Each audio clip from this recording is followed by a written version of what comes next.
How can we shift from hard to easy to become 35% more productive? Having worked with many different entrepreneurs, business owners, CEOs, I've noticed this tendency to make work even harder than it actually is. This results in a decrease of performance, decrease of productivity, and overall enjoyment, both in our work and in our life. So, what are some small hacks we can put in place to shift from feeling this hardship, to making it more easy? In this study done at NASA, where employees took 30-minute naps, they became 35% more productive.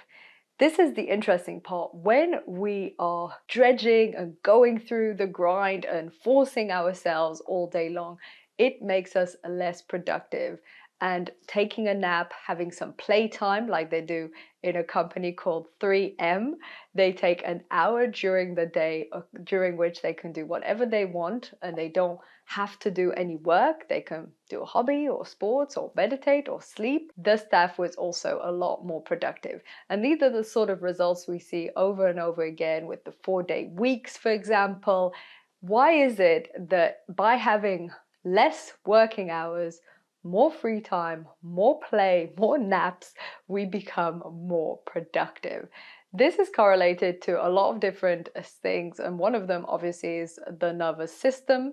If you're constantly working hard and concentrated and pushing yourself, you are using your sympathetic nervous system, and it needs a break from time to time. And by having a nap, by having some playtime and some downtime, it's a reset for your nervous system, and it helps you to shift to the more parasympathetic nervous system. But this isn't the only reason. We're not meant to focus for so long. In terms of, once more, the brain and the prefrontal cortex, it demands a lot of willpower and attention. And if you're in that mode all the time, you will become less creative, because creativity and innovation happens in those gaps. It happens in those spaces.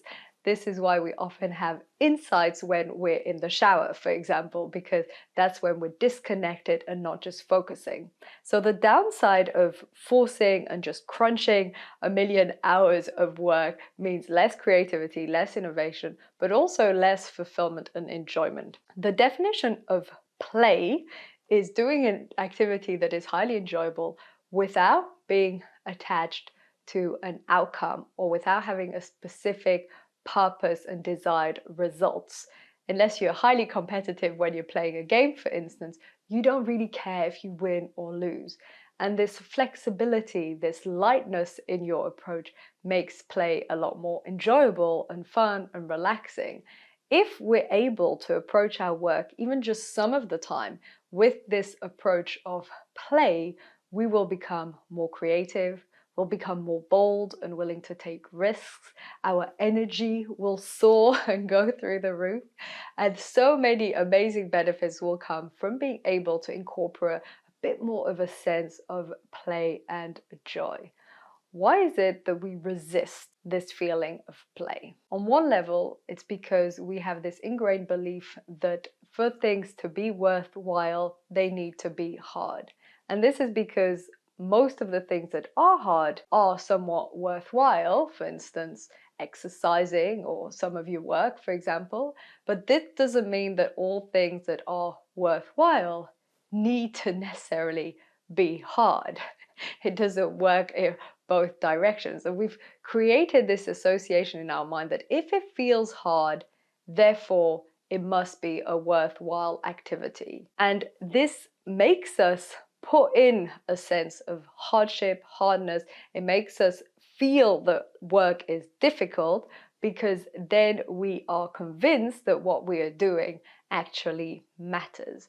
It's almost as if we've been indoctrinated throughout school, society, work environment, that work only counts if it's hard. And this is definitely something I've also experienced, where even activities that are fun, such as recording this podcast or YouTube or writing a blog, can sometimes feel hard, but not because the activity in and of itself is particularly hard, but because it's as if my brain is convincing me this is a hard thing to do, therefore it is worth doing. And instead, what I invite you to do, and what I have been experimenting with, is to shift my perspective by simply asking, what if it were easy? What would the work look like? What would my day look like? What would this specific task look like if it were easy? And letting go of forcing ourselves to see things under this hard perspective. It's also because we believe that then we are more worthy because we are doing something hard and difficult and complicated. It's sort of a badge of honor to be doing something hard, in the same way as being busy is often used as a badge of honor. This is a very similar concept. So in this case, you might want to think, maybe drop that badge of honor that comes from doing activities that are hard and try to approach the work environment and the different tasks and activities throughout the day with a feeling of playfulness. The other reason we have a tendency to not want work to be easy and to not let it be playful is because we are too attached to results. Remember, the definition of play is doing an activity that's highly enjoyable without being attached to results. Now, obviously, when it comes to work, and if you're running your own business, this could lead to your business thriving and doing really well or going bankrupt. If you're an employee, this could be the difference between having a promotion or being fired. This is going to make it quite challenging to not be attached to results and to have a more playful approach. When you ask yourself, what if this were easy? You can also ask yourself, what would this look like if I wasn't attached to the results, if I wasn't so dependent on specific outcomes? And this is when you notice not only that you're clinging to the outcomes, but you realize how this being attached and clinging to the results is holding you back. A lot of the time, this leads to perfectionism, procrastination, fear, stagnation, this feeling of being stuck. All of this comes from clinging and being too attached to the results and outcome. When you're more loose and relaxed and not as attached to the results, it's a lot more playful. This is something I've really observed with many founders and entrepreneurs, the difference between when they're just starting their business versus 5, 6, 10 years down the line. When they're just starting, they have this feeling of playfulness. Yes, they're afraid because it's a bold move, it's a leap in the dark, but it's fun, it's exciting, it's a beginning. They're filled with that passion and purpose, and they're willing to take these risks not knowing where it will go. 5 years down the line, 10 years down the line, they might have investors on board or working with a bunch of different clients or have a bigger social media following. And then suddenly, if they mess up, it's a lot more visible. If they make a mistake or they fail, people will notice it more. And this makes it a lot more difficult to not be too attached or too clinging to the outcomes and results. As a consequence, it's a lot more difficult to approach work from a place of ease and lightness and joy and playfulness. And as a result, less creativity, less innovation, less bold moves. And this is something I've observed with later stage founders or business owners and entrepreneurs who have started to take their business so seriously and put themselves under so much pressure that the joy and excitement and passion they felt when they first started their business has suddenly diminished. So if you want to come back to this sense of playfulness, if you want to ensure that your work, your business feels light and enjoyable, one shift is what if it were easy. Another one is looking at your relationship with outcomes, noticing how much you're clinging to specific outcomes and results and how this is affecting your sense of playfulness and enjoyment, and also maybe looking at what are certain activities that you can do throughout the day to add this feeling of playfulness and joy. Maybe it's mixing around your routine, maybe it's meeting with new people, maybe it's listening to a certain type of music, maybe it's shifting your environment. I know this is something Ali Abdaal talks quite a bit about in his book Feel Good Productivity, which is all about if you're feeling great and if you're enjoying the process, you will be more productive and you will be higher performing. This idea that you have to go through the trenches and feel that it's very difficult and hard and this makes it worthwhile and will make you successful, this is an illusion. It's not actually true. true.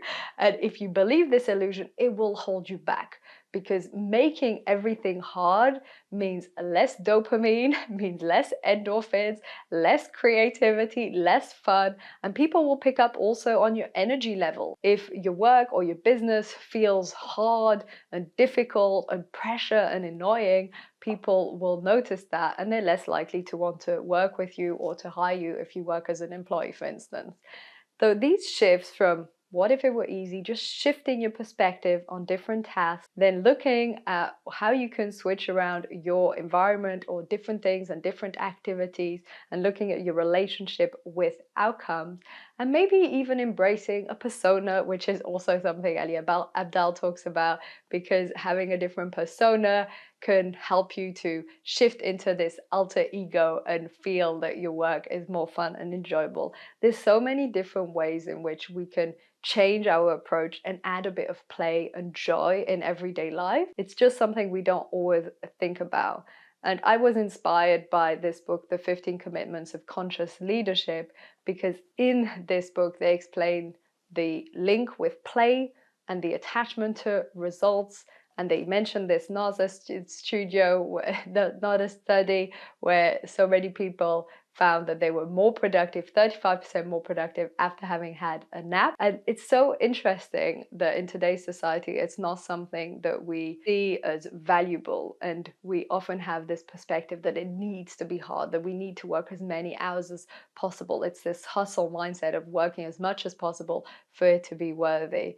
And yet, if you think about it, the medal and the badge of honor doesn't go to the person who's worked the most hours or has the most hardship in their work, but rather to the person who's found the most fulfillment and balance and enjoyment a lot in the process. At least this is my perspective. I would very rather look up to somebody who is successful and doing well in their business, but also has this inner fulfillment, enjoyment, lightness, ease, peace, than someone that maybe is working very hard and successful, but almost burnt out. This is definitely not the image that I have of success or leading a meaningful life. If this episode has been useful for you, and if you're new to the show, please do subscribe to the YouTube channel or to Spotify and leave a comment. What are your thoughts on this? How can you shift from hard to easy in your work? How can you change your perspective? What things can you put in place? And how can you let go of this attachment to results? I read every single comment and answer them myself. So if you have an input on this, I'd be very curious to hear your opinion. Thank you so much for tuning in, and see you in the next episode.